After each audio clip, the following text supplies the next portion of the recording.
Full harness ng XJR 400. 4HM30 pala to. Ganda, no?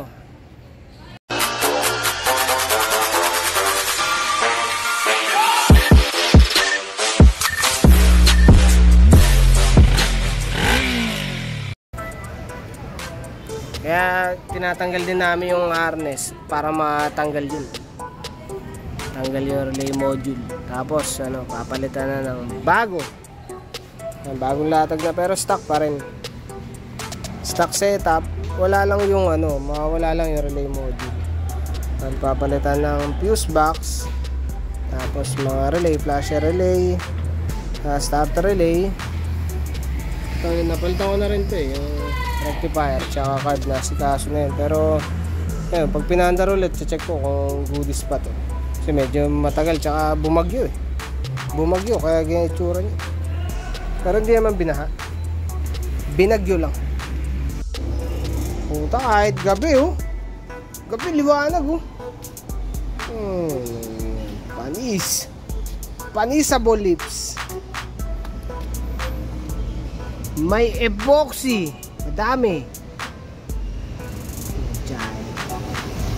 Ang maninegative tayo dyan ah. Huwag mo nang madamage yung epoxy. Ito na lang. Tsaka to. Kung matatanggal to. Para makita lang natin yung ano. Ayan, natanggal ko yan dati. Ay, huwag na siguro yan. Ito na lang. Tangin tayo ng dikit eh. Hanap na yan. Puro dikit ah. Sobrang ganda na itong camera ko dito. Ganda. Ganda yan. Kaya naman focus. So ito, nakapagpalit na kami ng ano, ng gauge. Diyan, nagulan eh, kaya nabasa eh. Ganun kasi. Tapos ito, exit na namin. Okay na yung harness. Ito na lang yung sa gas gauge. Nahugot eh. Paghila ko nung ano, nahugot. Nakalimutan ko, meron nga pala itong fuel gauge. Dali, kikrem ko na lang ulit. Tapos yun nga, sinubukan namin pa rin no? Medyo ano kasi, medyo nagtagas eh. Ayun, pinaklas ko yung carb. Ito na ako, nakita ko. Ayan, matagos yung kalawang. Kaya pala nagtagas eh. May tumatawid na dumi. Ayan, problema pagka ano, pag tangke problema, kutya, magpo-problema sa carb eh. Mahirap pa naman kalasin ng carb kasi kailangan patanggalin yung battery para maiusog yung airbox.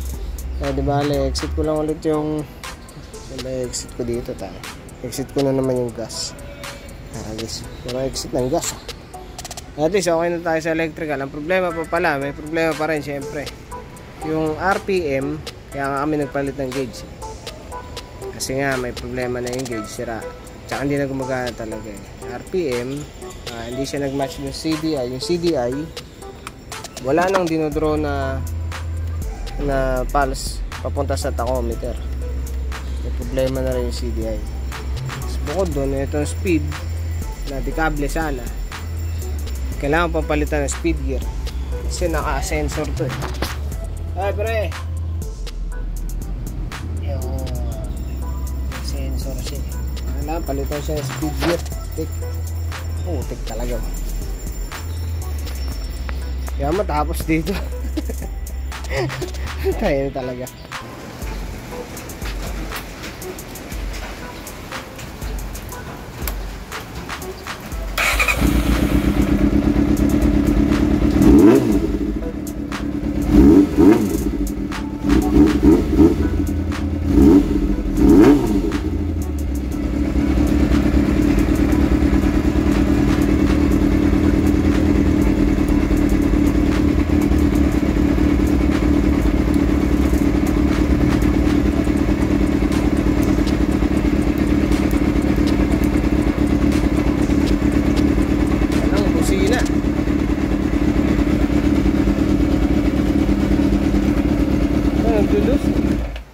Minsan ayaw niya may start.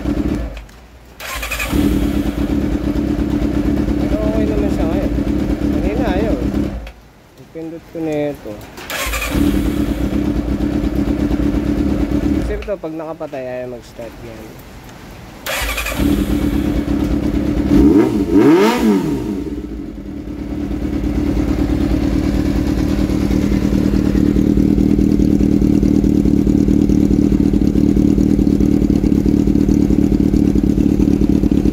Maulan eh. Maulan, kaya mausok. Okay na to.